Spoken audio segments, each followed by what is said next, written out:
When we got home that day, my oldest daughter was waiting for us on the driveway. She came home that evening because she was planning on going to an event along with my wife. As soon as me and my son got off the car, she started asking us what happened. My wife had already called her earlier and lied to her that I convinced our son to attack Ahmed at the hotel where they were having a business meeting. I was outraged by her lies. I couldn't believe how she tried to reframe what just happened and putting herself as the victim. Maybe she thought that I have deleted all the evidence of her affair. Maybe she thought she could continue to manipulate the situation to her advantage. That made me arrive to the realization that the cuff was off, and I needed to let everyone know what was really going on in our marriage. Otherwise, she would spread lies against me and muddy the waters. I showed my daughter all the evidence I had, and I played the most incriminating aspect of the voice-activated recorder, including the part where she was doing it with him in her vehicle. My daughter was not pleased that her mother lied to her. She understood how my wife was trying to manipulate the whole situation to her favor and cast herself as the victim.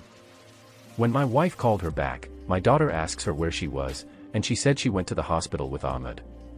My daughter confronted her about the lies. She told her that she knows what was going on, and my wife told my daughter that she would explain everything when she gets home. I was afraid that my wife had already reached out to her parents first. It was late at the time, but I wanted to let them know what was going on. I called her dad, and it appeared that I got to him first. I broke the news to him that her daughter was having an affair with my former client, and I described to him about the incident that happened earlier, and that me and my son followed them to the hotel where they were having an affair and confronted them. I tried my best to tiptoe around the issue as much as I could because I didn't want the man to have a heart attack, but it's hard to tiptoe around a 6-year on and off affair. It was painful to hear her dad's reaction. Although he was skeptical because he wouldn't believe that his daughter would cheat in such disregard of our marriage, he promised to get to the bottom of it. He also apologized to me about what I was going through if it was true. He also promises that if it was true, he would support me in whatever decision I made. He said he will talk to his daughter to understand her side of the story and thanked me for letting him know. I told him that I would forward the text evidence I collected months ago to help his discovery. What made my story seem unbelievable to her dad was, not only that she was having an affair with a married man, but she wanted to be the second wife of the married Muslim man. Still high from the adrenaline from the event earlier, I decided to put all my cards on the table. For once I wasn't worried about what people would say or what the community would think about me. The bubble of perfection has popped, and she did it herself. I had a newfound courage with the support of my kids and the only people that matters to me, and I am going to ride that high because I may lose it when I wake up in the morning. I called my parents that evening and told them my wife has been having an affair with a Muslim married man for 6 years and was contemplating becoming his second wife. Trust me when I tell you that it sounded worse than I am revealing in this story. The reaction I got from my parent was one of shock and dismay. The way they reacted, you would think my wife had joined a terrorist organization. Just like my father-in-law, they were skeptical till I sent them all the evidence. My wife didn't come home that night, but she called me, and I confronted her about the lies she told my daughter. She blamed me for getting my son involved and telling her dad about her affair. She tried to turn things around on me, blaming me for getting my family members involved, saying that her affair was her business, not anybody else, and that I was making reconciliation between us impossible. I was surprised that she still thought that reconciliation was possible, while she continuously tells lies and manipulates me and my children at every opportunity she gets. I asked her how reconciliation was possible when I caught her red-handed in a hotel with her affair partner when she promised to break things off with him. She claimed that things went out of hand, and she didn't plan for them to end up at the hotel, and it just happened, and she was sorry, but she still said that wasn't a reason to get our children involved. I told her that it was hard for my son not to notice the friction in our marriage, and the constant arguments, and if she didn't want them to get involved, she shouldn't have had the affair in the first place. When I realized that I was becoming too loud on the phone and my children could hear me, I stopped arguing with her and hanged up the phone because we weren't getting anywhere. She was still thinking that I was partly to blame and wouldn't take sole responsibility. I got aggravated and hanged up the phone on her.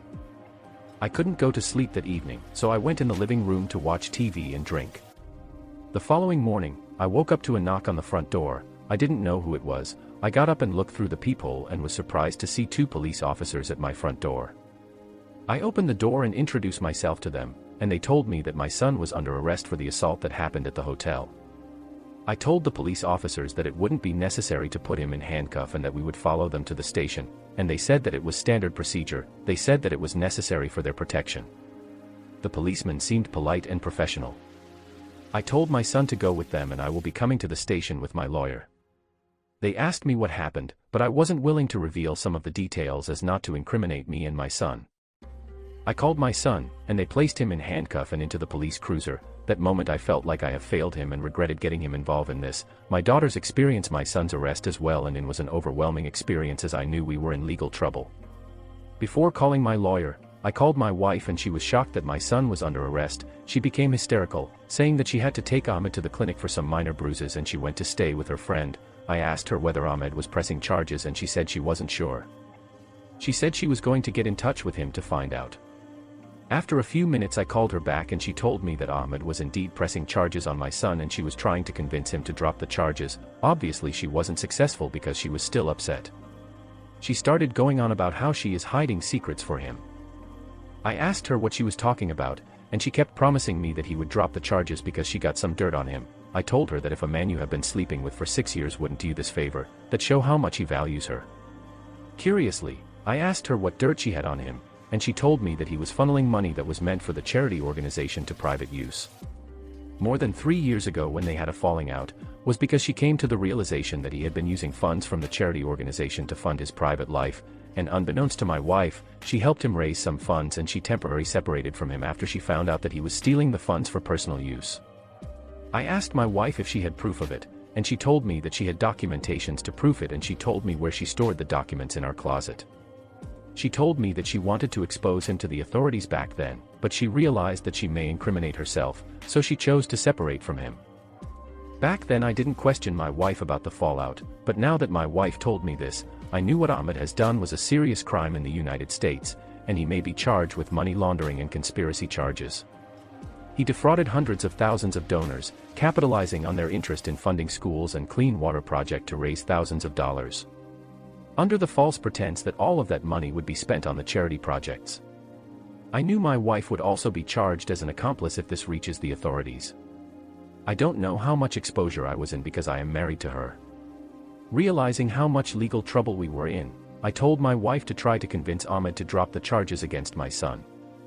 As soon as I got off the phone, I called my lawyer and told him everything about my son's arrest and Ahmed fundraising scheme.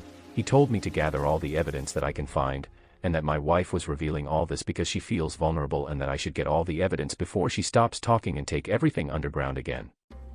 He also told me that I should file for divorce as soon as possible to limit my financial exposure.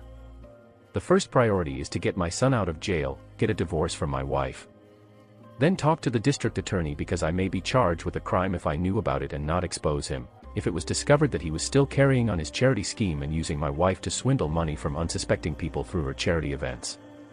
The following morning, I drove to the county jail to see my son. My lawyer was already there speaking with the judge. My son appeared before the judge, my wife and daughters joined us that morning along with my lawyer. My lawyer meets with the judge and tells us to accept a guilty plea, and after he pays for Ahmed medical bills and some fines and few weeks of community service counseling, it would be expunged from his record. We accepted the deal. When I came back home with my son and my wife and daughters, I went to look for the evidence but found that my wife has removed them. Luckily, the night before I had already searched and found the documents she neatly collected and made copies of it before placing it back in the closet. Just like the lawyer predicted, she has had a change of heart. When I sat down with my wife to talk about our marriage and her relationship with Ahmed, she now refuses to go into detail about his fundraising scheme. I had already collected all the evidence I needed without her knowing. She wasn't surprised when I served her the divorce papers. She must have saw that coming because my kids and her parents are all against her. She begged me not to go through with the divorce for now, at least to allow the family to heal, but I refused. The following week we brought in our lawyers, and we settled on what she would get in the divorce settlement. We had an amicable divorce arrangement where I paid large portions of my saving and investments. She wanted to take the family home, but the kids didn't want her in the house, so she gave that up. I was relieved when the settlement was finalized and she moved out of the house.